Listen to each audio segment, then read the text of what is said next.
Boundless Authenticity podcast. Crystal Cassidy is a former biotech innovator turned spiritual guide whose journey began with meditation and martial arts at age 12. A life-changing near-death experience deepened her understanding of consciousness and set her on a new path. Now a Reiki Master, Kundalini Yoga Teacher, and founder of SoulPod, Crystal blends ancient wisdom with modern science to help others awaken and heal. Crystal, how's it going? It's going great. Excited to be in conversation with you today. Yeah, I'm glad to have you on. I'm glad that you reached out and we get to talk about this app and everything. But before we get to that, can you tell me a little bit more about your journey to this? To this.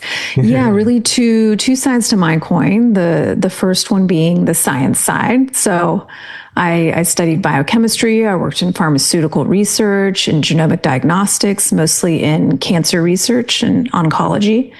And so there's a very strong analytical mind to my one side of the coin. And the other side is the spiritual side.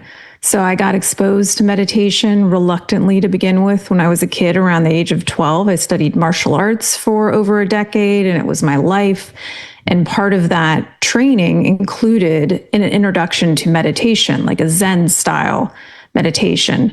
And the older I got, the more I realized that I was very lucky to have been exposed to meditation so early. And while the practice at first was really about optimization, finding that flow in your mind so that you could perform to your highest capacity, as I got older, I started having mystical experiences, started having insights, or I call them nonlinear experiences that the analytical mind couldn't explain. And that just fascinated me. I had a Kundalini awakening in like 2015 or so. And that continued to really challenge my analytical mind. And my life started to shift as I started to experience these elevated states of consciousness. And when I got the opportunity to do something and build something on my own, this was what I wanted to spend my time on: consciousness, meditation, breath work. And so I founded SoulPod a few years ago. And we use personalization to understand where you're at in your spiritual journey and bring you into a really powerful set of practices, over 21 rituals with community. And that's what I'm doing now. Awesome. So it's available on iPhone right now. No Android as yet, right? Not yet. We're working on it. Well, I need it so that I can test it out. Yes. Yeah. Hopefully soon. Okay. Good. So what was your awakening like? Well, I think awakening is an ongoing process, but it really intensified for me probably in 2012, along with many other people in that time frame. And it's an unfolding that accelerates at certain times. And I would say that probably one of the biggest first awakening experiences that I had was, well, I started seeing ghosts. So that was I didn't grow up seeing ghosts, and I started perceiving disembodied consciousness. So that was definitely a component of my awakening, being able to perceive consciousness that's outside of the human body. But the Kundalini awakening was probably one of the bigger ones. And so I had already been meditating for many years, but it was during one of my meditations, 20 minutes in, doing a little breath work, and my central channel, which is how I think about Kundalini awakening, is an activation of your central channel. This energy is always moving, but it's almost like the dam opens and more energy can move.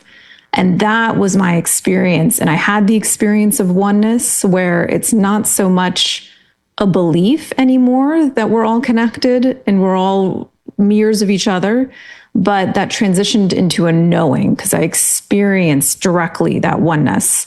And so that was probably the most classical awakening experience in my journey. And then certainly the severe illness and other mystical experiences from there have been a huge part of it as well.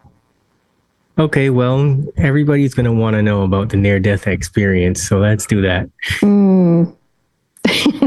We can. So that experience was, as you can imagine, maybe what it was connected to was in 2020, and I got very sick, and I had a premonition of that experience. I was in a deep meditative and intensive in January, and I got sick in early March, and I had already started to see in meditation something connected with a past life, and I could feel this coming into my space, if that makes any sense. And so when I did get sick, I was very aware that it was karmic. I was also having visions of a past life of mine. As I got sicker and sicker, that past life started to come forward more and more. And once I was in the hospital and quarantined and didn't know whether I was going to see my husband again or not, that was a really emotionally, mentally, physically challenging experience when all of your systems are kind of shutting down. I didn't have the going into the white light experience, but I had the knowing that, if this makes any sense, the knowing that death was near. And the energy of death, it's almost like a long lost friend, which sounds a little odd, but if you've ever had this experience of being close to death, you'll know what I'm talking about. It's like you recognize that energy when it comes into your space, but you may not have been aware in this lifetime that you recognized it. And so that was both, disconcerting, but also there was a weird comfort to it. And there came a moment where I was, super sick. My lungs were failing me. My central nervous system was having a really hard time. And I had done everything that I knew what to do with the medical system, and at that point, there was really nothing they could do. They were just throwing things at the disease, not knowing whether it would help or whether it would send me into even further harm.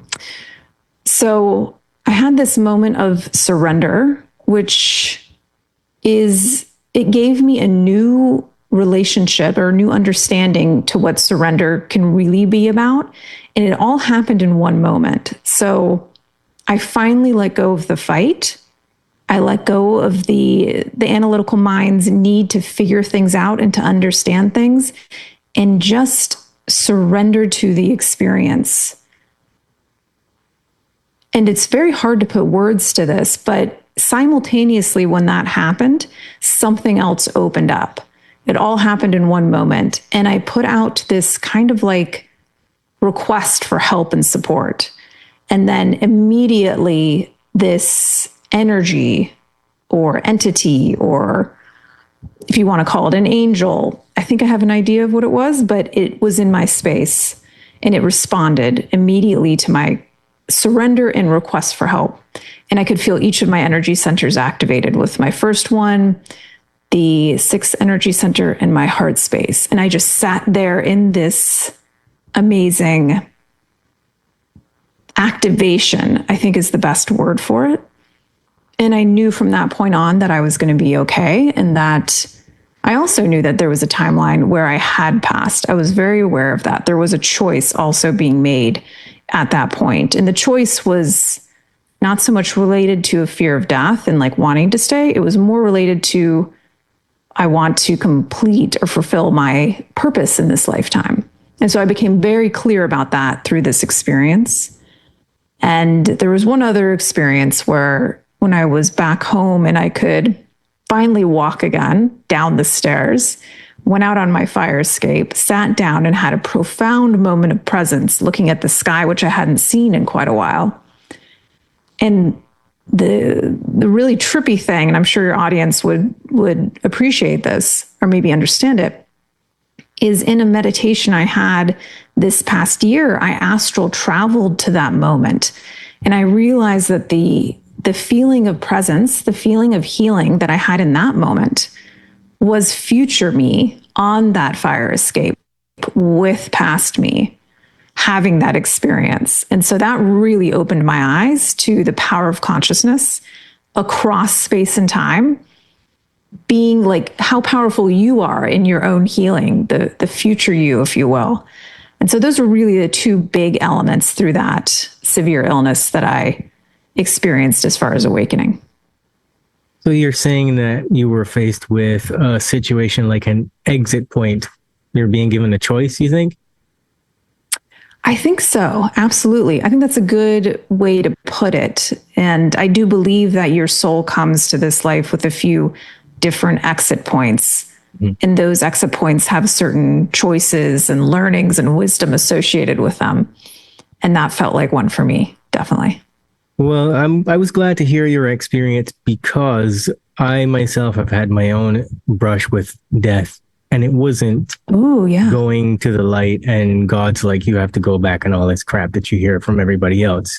I find oftentimes those stories sound a little bit fake and rehearsed, and very few stories are like ours where you just go to this place and there's a knowing, there's a presence, or there's something that's comforting that is familiar to you. And I had a similar experience. And so it was interesting that you said that.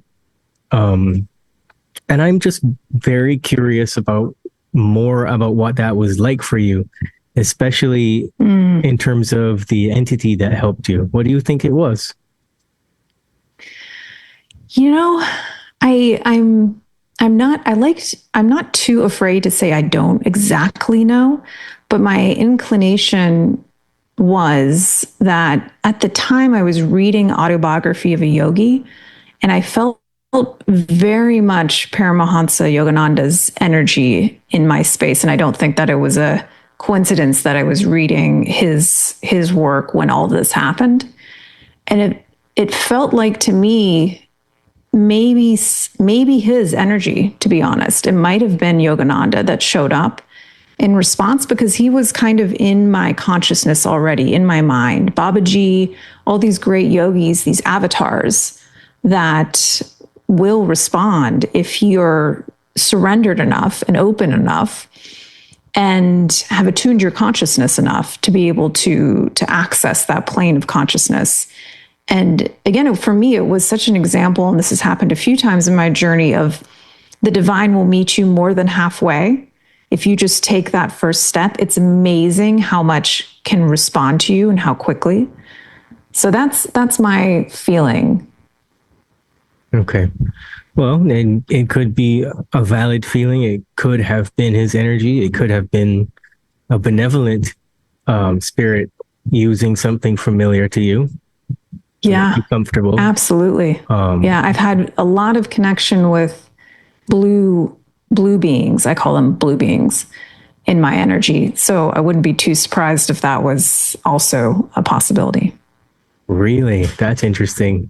Tell me more about that. Yeah, when I was first awakening, at the very beginning of my journey, I had a blue energy show up in my room at night, and it scared me so much. I ran out of my apartment to my friend's house down the street at 3 a.m. So, when you're not used to seeing something like that, it can kind of throw you off. But that when that energy showed up, I noticed, looking back on it, quite a catalyst for what came next. And in more recent years, these blue beings seem to have been around my whole family in some capacity. But in meditation, if I can reach a certain level of consciousness, they seem to meet you at like love and above. They don't want to come down too far into other levels of consciousness.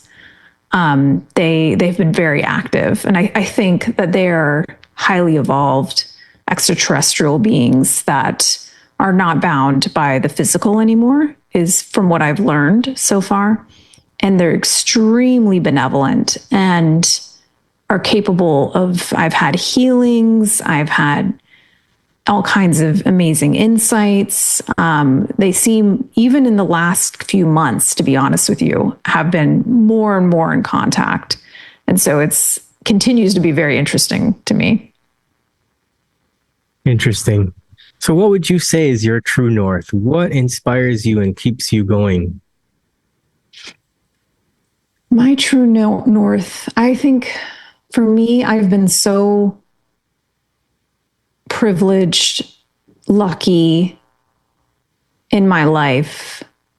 And I know that meditation and this journey of spirituality, even if you don't want to call it spirituality, but becoming familiar with the self so that you can transcend what's in between you and your highest possible possibility. That's my passion. And so helping others along that journey in any way that I can is my North Star. But before anything, it's my own personal self-realization in this lifetime. And then being of service to humanity in this really, I think, pivotal, challenging, and exciting time. Apart from your near-death experiences and those various scary phases of the awakening process that you described, what would you say have been your biggest challenges to overcome? It's a good question. Biggest challenges. I mean, I think many will probably connect with these challenges, but I think some of the biggest challenges as you awaken, you're turning up that light of your awareness more and more. And as you do, you see more and more, not just the blissful and the joyful and the mystical, but also the dark parts of yourself, the parts of yourself that maybe you didn't either want to see or weren't even aware was there. And that takes courage to turn that light on and face some of those challenges within you. And to do that, knowing that you are still worthy, even with those challenges, even with those shadows. And so I would say that's probably one of on the spiritual journey, certainly one of the bigger challenges is that requires courage. So that's why I think courage is one of the biggest kind of energies that you can bring to your journey, because some of it's hard, it's challenging, and you got to feel the anger, you got to feel the frustration, you got to feel the feels in order to understand them and move through them and become better and better at being a metabolizer of the difficult experiences. So that remains a challenge, and I think it doesn't go away. You just get better and better at moving through it. It's true. I mean, I think that there's a halfway mentality that pervades the spiritual community, if you would like to call it that, especially internet spirituality, where they tell you, okay, you have to integrate your shadow and rehearse all of these narratives about all the fluffy stuff that you got to do, but nobody ever really tells you how to do it. And I think that a large part of that is there's no one way, because everyone is unique and their emotional landscape is unique. The way that their experiences have compartmentalized inside of that subconscious arena, it's all different. So you can't tell anyone that. So you get all of these gurus and influencers that try to fake it. But it would be interesting just to hear your personal experience and how you like to deal with your internal landscape, because that will help a lot of people who are just like you to, have that courage that you speak of and have that motivation to get in there and deal with it. I'm very passionate about what you just said, which is that we're all unique. We all came into this lifetime with different energetic constitutions, with different things that we're meant to experience and learn. And so how could there be one way to awaken? There can't be. There can be themes maybe that you can pick up and learn from and see how it applies to you. But the most important thing on your spiritual journey, and this has been true for me, is your intuition and your own sense of what works for you and what doesn't. Take what works, leave what doesn't.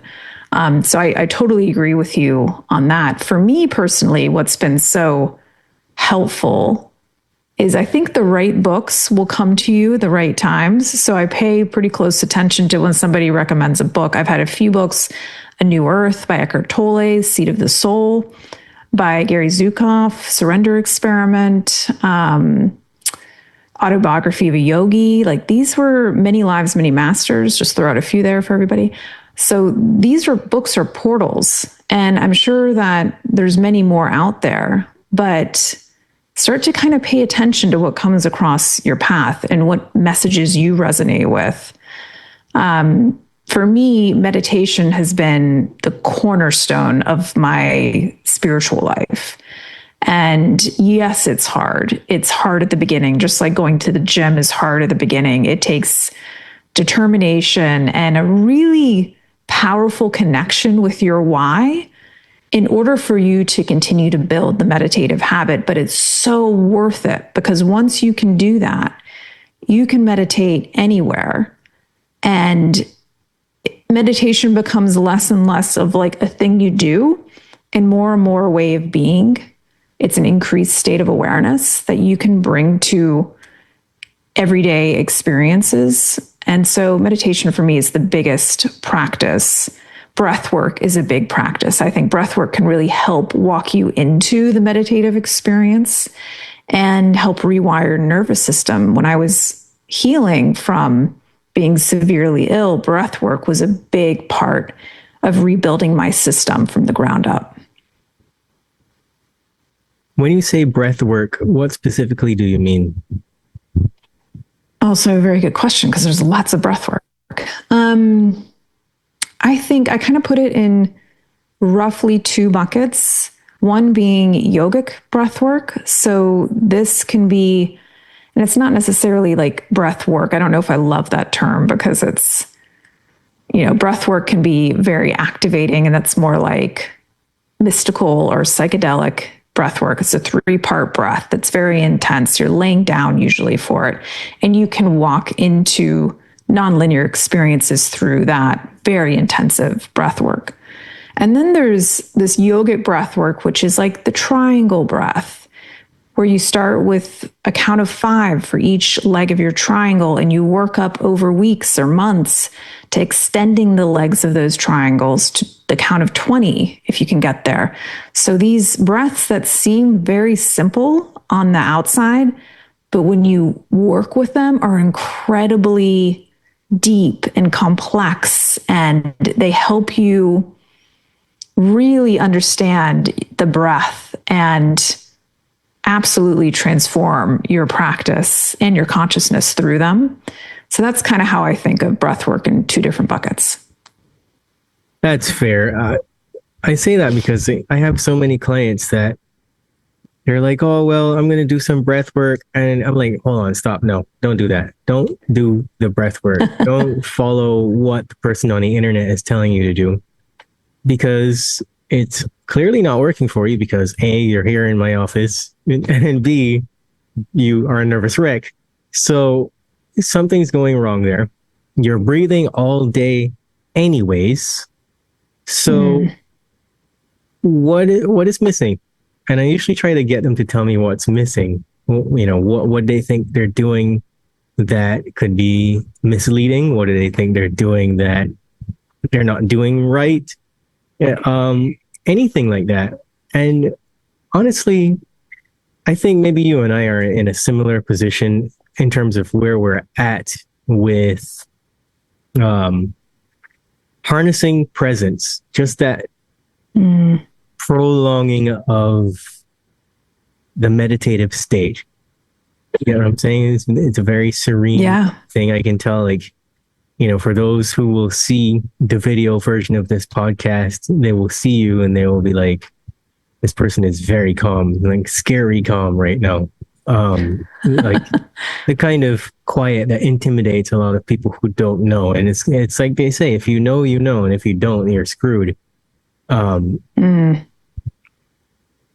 ultimately in my work, my goal is to get people there, to get people to understand that the breath is always and has always been your biggest friend when it comes to transcending, to meeting yourself, because you're not going to be able to meditate every day for 30 minutes. I mean, I even heard like Joe Dispenza ask somebody one time, 20 minutes, do you have a life or not? Like, that's not doable for a lot of people.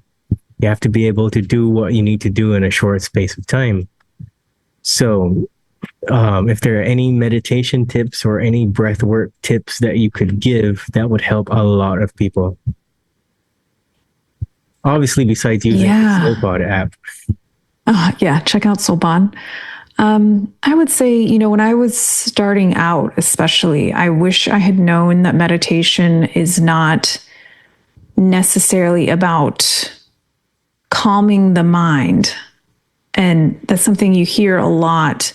And yes, you do eventually get to a point to where the thoughts slow, but that takes some time. And at the beginning, I would say the better goal is increased awareness. And so you're becoming aware of the very chaotic mind, which will not feel peaceful and it will not feel easy at the beginning. And even for me, meditating every day for 15 years at this point, I have days where I sit down to meditate and my mind is just, really on one. And then my only job at that point is to just sit with it. And so I wish somebody else had told me that the discomfort when it's the hardest to sit with is when it's the most important, because you're usually so close to a breakthrough. And so a lot of times my practice in meditation is to stay. I just tell myself, my body, my mind, I just say, I'm staying here. I'm staying in this. And it's miraculous with something so simple like that, what happens, because when the body knows that it's like you're committed, then it surrenders in this really interesting way. And usually right on the other side of that challenge is some sort of insight. It's some sort of healing even, or release of something that was kind of in your way in the mind. And so there's great value in setting your intention, becoming very clear with your why. If your reason to meditate is only to improve your ability to sleep at night, which is definitely an outcome, but I find that it's not a strong enough intention. I would try and find an intention for your meditation practice, something really like epic and powerful. Like for me, it's to awaken to my fullest capacity in this lifetime. That's why I sit down to meditate every day. And that's what drives me. So it needs to be something that's connected to your soul, your highest self. And I find that will carry you really far as well. I would agree with you.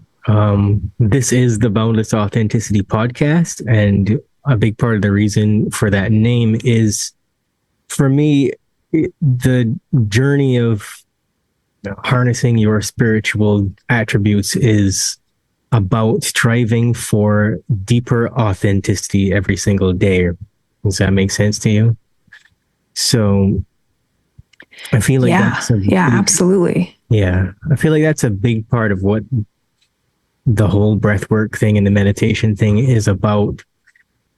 For me, it's always been about knowing that, let's say you get angry, that's perfectly normal, versus what you hear in the mainstream where it's like, oh, anger is a low vibration and things like that. Well, you're a martial artist, so you understand what I'm talking about. You get into it with someone, your idea is to not fight. It's to actually de-escalate and try to get away from there. But because you know that you can do stuff to that person doesn't mean that you have to. But if you do get angry, if you do get triggered, because you've practiced the meditation, it's like your flow state activates. So instead of a dysregulation, it actually flips on a different switch. And that's what I try to get people to understand about meditation. You're not, trying to resist your darker aspects. You're not trying to run away from the emotions that you don't like, and you don't have to go into a corner and meditate for 10, 20 minutes just because you got annoyed at something. The meditation serves as a vehicle to take you from the point where you experience that trigger to understanding exactly why it happened and if there are any solutions. And it's designed to get you there very quickly. And I feel like I shout this from the rooftops, but people only hear what's on the internet. Does that happen to you, or is it just me? Yeah, I think, no, I totally see where you're going with this. It's, I think especially for women, like anger is seen as such a failure in so many ways, and it for everybody, and especially women. And really, it's showing you what you care about. When you get angry, I get curious. When I get angry about something, I'm like, ooh, what is this that I feel strongly about that's activating in me? So when we have these lower experiences, which all emotions are, is giving you a barometer for what you're experiencing in your life. That's what an emotion is. And it's also giving you an indicator of how aligned you are with your highest self. And when you're aligned with your highest self, you're going to feel these elevated emotions that become more accessible. But there's nothing wrong with you when you feel grief or shame or anger or unworthiness. Like, that's a very human experience. And so I tell people to get really curious when you're having those feelings. And a beautiful thing about breath work and meditation and so many other practices is that there's safe spaces for you to feel these emotions and to let them move, let them teach you. What does your anger want you to know? And, I had a meditation, one that really taught me about anger when I was doing a certain breath. And I had this rage come up in me. I didn't know where it came from. Sometimes you don't know. It's just in you, whether it's in this body that it's suppressed or across space and time. And I just let this rage move through me through the breath. And sometimes you need to cry. Sometimes you need to let, punch a pillow or let out a scream, because that's moving this energy. Emotion is just energy in motion. And so I think there is an opportunity to establish, especially in your spiritual practice, a more helpful relationship with emotions as kind of guides for you to learn from rather than fear them.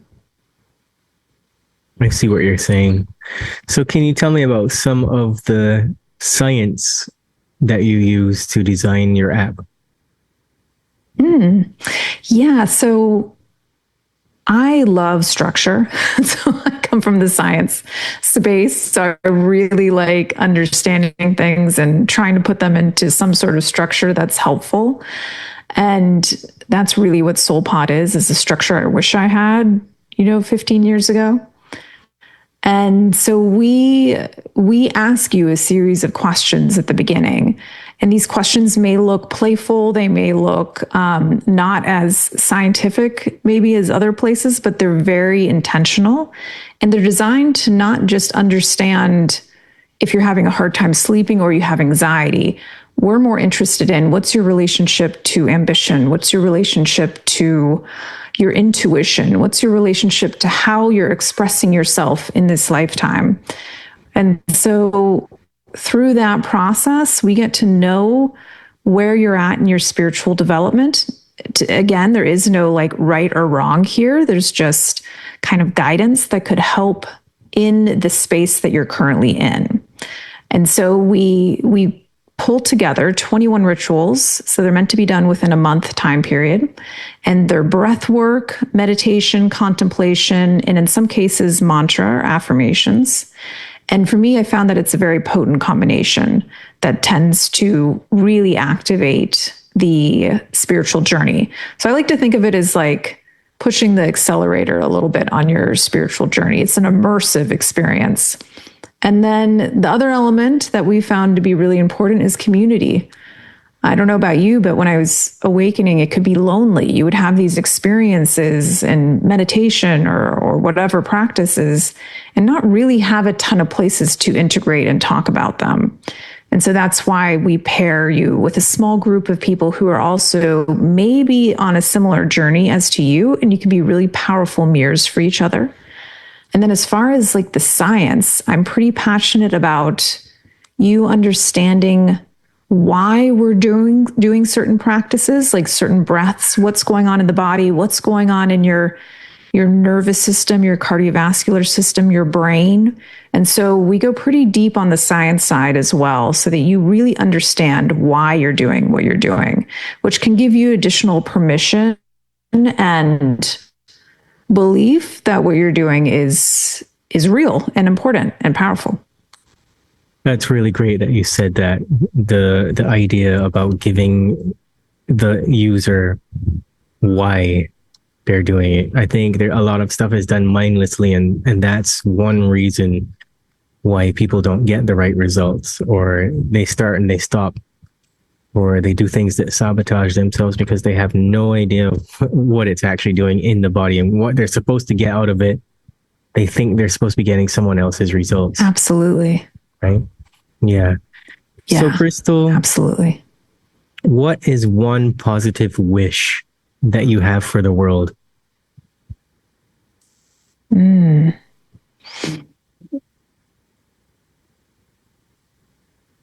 One positive wish that I have for the world is that we start to awaken to how much we have in common rather than how much we may be different.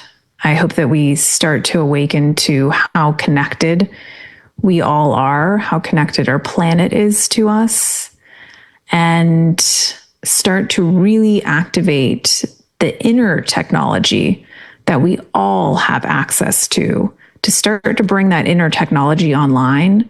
I think it would be a completely different and really exciting world. Awesome. So where can we find you? You can find me at soulpodapp.com. You can find us on iOS, Android to come soon. And you can find us on Instagram, SoulPod app. And I think those are those main areas. Well, Crystal, thanks for being on the Boundless Authenticity podcast. Thank you so much for having me. This was really fun. Awesome.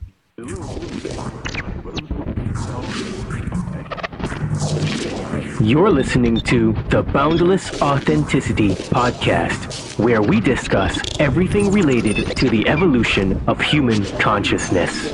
At the very least, people need to understand that the United States builds bunkers, which are basically cities underground, every 3 months. Basically, when you dream, you tap into your subconscious. It is your nocturnal intuition, your creativity and imagination unchained from conscious reason, ego and logic. They're biologically alive, but they have no soul. They have AI consciousness. They can alter your conscious of the brain to get the brain. We live in a multidimensional reality, whether it comes through esoteric information in the spiritual realms or the UFO people, experiencers, or mainstream through quantum physics and through mainstream science now realizing that parallel dimensions probably exist. We're all spiritual beings. We're all having these human experiences. We've heard that phrase over and over and over. But what does that really mean? You know, all the big questions of life, we have these answers inside of our soul. We're ultimately studying the nature of what it is to be human, good and evil, our psychology, how we think, and our health. That's why I love Bruce Lee's great quote, all knowledge is ultimately self-knowledge.